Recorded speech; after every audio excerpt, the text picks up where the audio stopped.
So Kim, welcome to Amsterdam. I'm actually based here, but you came here all the way from Toronto. Uh, Welcome also to this venue. It's a bit of a jazzy setting with, I think, the barbecue joint next door, sort of producing quite a bit of smoke, but it makes all the best for the atmosphere as well. So we're here to talk about the Knowledge Society and the work that we did together, Shell and the Knowledge Society. So in a moment I will ask you to tell a bit more about what the Knowledge Society, what it is about. But let me first introduce myself. I'm Bas Otte. I'm currently General Manager, Portfolio Data Process Systems. That's a very long title in Shell. And I have a business background, and the first part of my career I worked on natural gas projects all around the world. But about 5 years ago I made the switch to digitalization and technology. And now I'm part of the technology organization here in the Netherlands, and we have a large building at the IJ, just close to the central station, the Energy Transition Campus, Amsterdam, where we're also welcoming a lot of other upstarting companies to work with us on the energy transition. But of course, where we sort of going to talk about is TKS. So let me first give the word to you, Kim, for a short intro and what TKS is about. Sure. So, as was said, my name is Kim Parnell, and potentially my move is to come on as well. Hello. Looks like we're going hand up. All hand up. It's all good.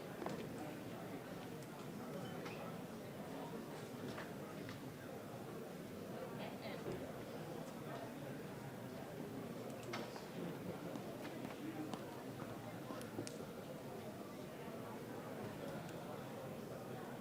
hello? Yeah? Okay, so all good. I think we have all the technical difficulties figured out. So as Bas mentioned, I am Kim Parnell, and I am here from Toronto, Ontario, Canada, and I'm the head of partner relations at TKS, which stands for the Knowledge Society. So what TKS is we are a human accelerator, but a bit more broadly, we teach emerging technology skills as well as personal development and other soft skills that you'll need in life to young people. So we have teenagers doing genetic engineering, we have them doing machine learning, quantum computing, very, very deep technology. And one of the main things that we do is try to give them the most real-world experience that we can. And that is actually one of the ways that we actually first met Shell, because a big part of that is attending conferences and being able to engage with people in these real-world environments, which unfortunately has been so lacking for the last few years. But back a year ago, almost exactly a year ago, we had a group of students at Web Summit in Portugal, and some of them were actually speaking on stage, talking about the projects that they were doing, of course attending all the different events and the conferences and the workshops there, and it was there that we actually encountered someone from Shell. Yeah, it wasn't me, to be frank. I would like to be at Web Summit, so maybe I should invite myself. But it was Karina, one of my colleagues, who unfortunately couldn't be here today. And I was actually at home, and at 6 a.m. I got a WhatsApp message from her saying, "Oh, can we talk? Something urgent." I was like, "Oh, I hope all is well." And then she called me, "Yeah, I'm all fine. I'm here in Lisbon at the Web Summit." I met this amazing group of young students. They talk about everything. They're super enthusiastic. They're super curious. You know, and I think this is the future sort of the world, and I would like to engage with them more. And this was back a year ago. We almost forget about that. We were between severe lockdowns. So travel across the ocean was not that easy. So she said, actually, I want to take them with us next week to Amsterdam. By the way, can you help me put up a full week program for them to work with them? And I said, okay, sort of, I'll make some space in my agenda. And we brought them over. Which I think was great, because first of all we had to scramble a bit. Like I said, it was between lockdowns. It was also around midterms, so it's not that we had a lot of people in the office, and we wanted them to engage with quite some people. And we were at the start a bit sort of hesitant, what should we do? But we decided, okay, let's find some engaging people, some smart people, put the students in front of them, and just see what happens. And we'll see how far it goes and how far we can take them. And then we'll take it from there. And it turned out actually pretty far. So we have some pretty deep scientists working in Amsterdam, and these students quickly sort of latched on the work that we're doing, even though it was not their own field. So normally we ask scientists as well to simplify their message for external audiences, but after a couple of days we knew the routine, so we told them actually ramp up the detail, because they like it a lot, and the students just absorbed that, and that was very interesting to see. And when it comes to, and this is one of the observations that I saw from a Gen Z perspective, is that the way they interact in these interactions sort of is completely different. So a couple of these sessions, they sat there laid back on their computer, and the presenter was a bit like, okay, are you listening to me or not? But they were actually going on Google Patterns at the same time, looking up the patterns of the presenters so they could ask a question after they listened and patterned Google search at the same time. So we did take them apart and say, okay, maybe from a observation point of view, the presenter, maybe they don't do that, but it just shows you how much parallel interactions the students do. So we showed them to a lot of people that work with digital technologies, traditional technologies. We showed them to a chief technology officer. It was super exciting for them. It was also exciting for us and also for the staff, because you get a lot of energy from these kids. And after the week was over and they went back to the US, we said, okay, we need to think about what's next, because there's so much energy that we both get from this. We don't know how this fits into what we normally do, but let's just try to get forward. And I was just very interested in sort of what your perception was, because we're working with Shell, which is not the traditional Gen Z company, as I would say. Right, so I was at Web Summit last year with students, myself and a few colleagues of mine and a handful of students, and it was there that we met Karina. And when she had this proposition to bring the students right from Lisbon to Amsterdam, of course it was a bit of a whirlwind, but we thought exactly a great opportunity, especially given the restrictive climate we were under. So we scrambled, as well. It wasn't myself that went to Amsterdam, it was my colleague Dan. But the 3 students that went there just had the time of their life. They were surrounded by different people from Shell, different departments every single day. And then through that, there was this evolution of what can we do further?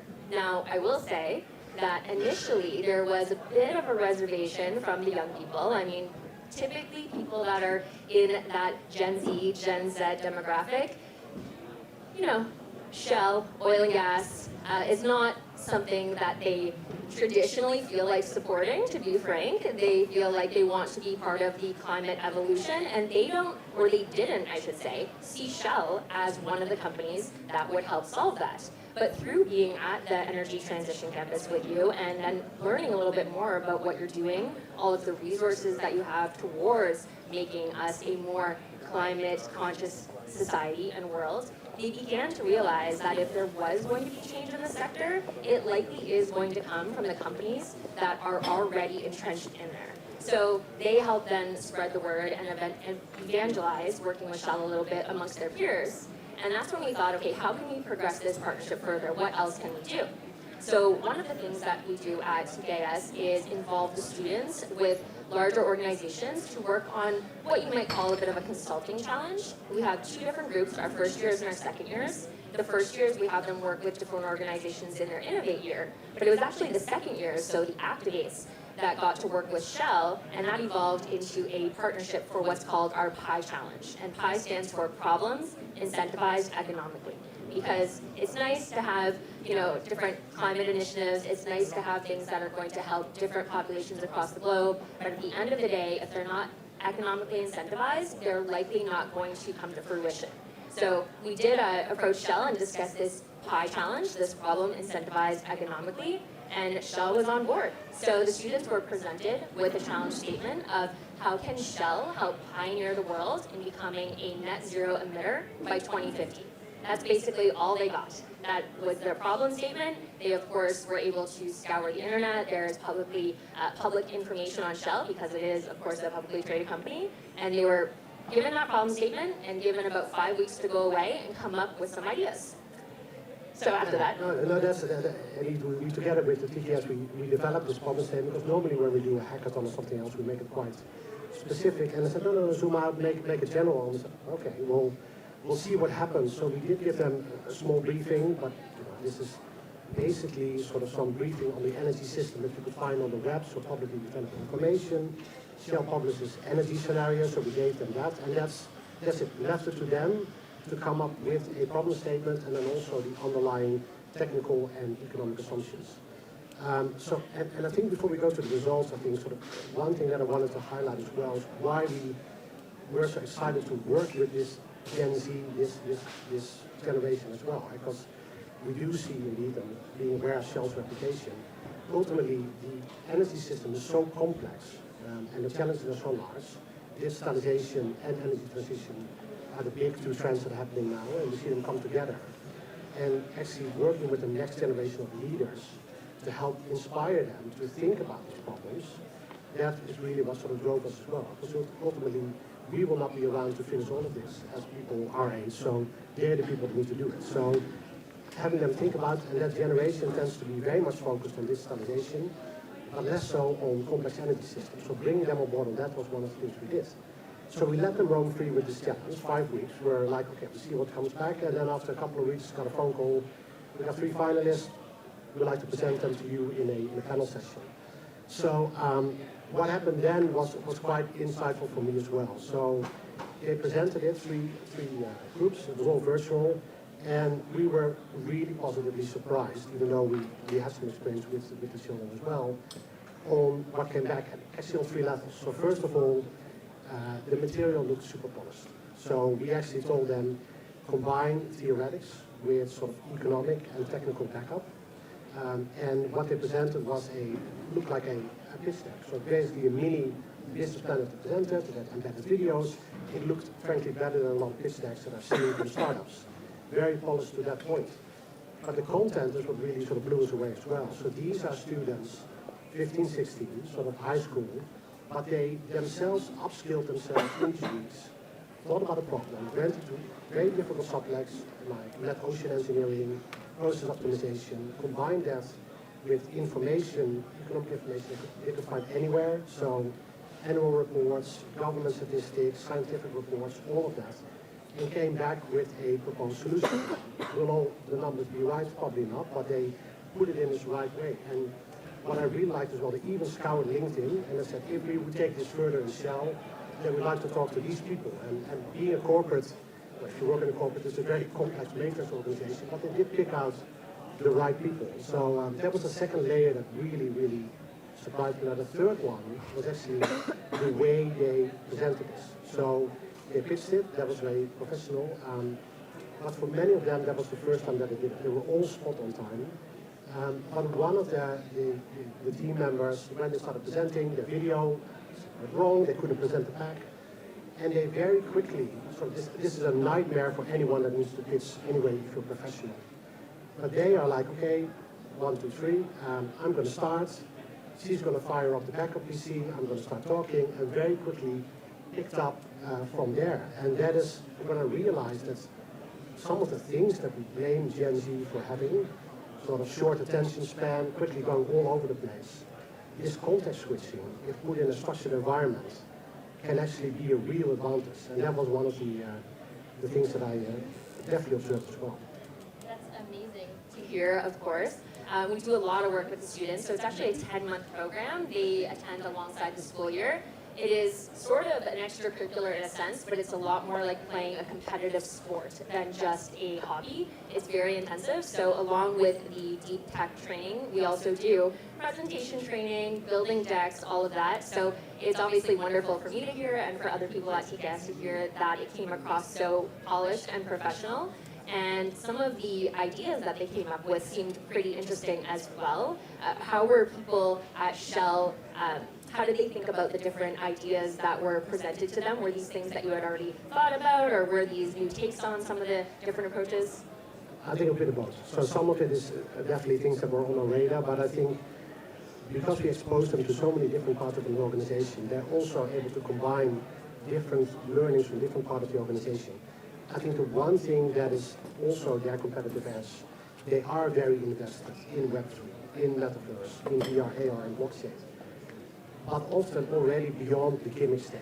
So they are actually thinking how you could actually put it in practice. And that is quite a learning for people that work in the corporate world that may have known about the subject but don't know how to implement them. I realize sort of we're already talking quite a bit, and I want to make sure that I do give you the time. So we really enjoy working with the Knowledge Society. One of the things we do as well, because we're a global company, and TKS has students everywhere, we try to bring them to our locations. So we did South by Southwest in Austin. We had a big internal AI event in Bangalore. We brought someone here today, Felix, actually sitting on the front row here. So if you want to meet an actual Gen Z student, you can do here as well. but what can companies do if they're interested to work with you? Of course, yeah, and thank you for that. And as was said, we do have Felix here today. Another TCAS student will be joining us a little later on this evening. So if you do feel like chatting with one of these young people and seeing what they're really about, they are here live in person, they exist. Myself, you can always find me as well. And we are always looking for companies to work with on these challenges. We have a few spots every year that we like to bring companies in for. We try to have a variety of different sectors and challenges and problems for the students. But if you are interested, of course, please come find me or one of our students, or you can reach out to us at the Knowledge Society. It's tks.world, fairly easy to find online. And as we said, always looking to find really great companies to give our students amazing experiences and hopefully provide some innovation and inspiration and just some feel-good vibes to everyone at your organization as well. Good. Thank you, Kim, for coming all the way here to Amsterdam. I hope you have a great time here together with Felix and the other students as well. And hopefully more companies will pick you up on your offer. Thanks a lot. Thank you so much, Bess.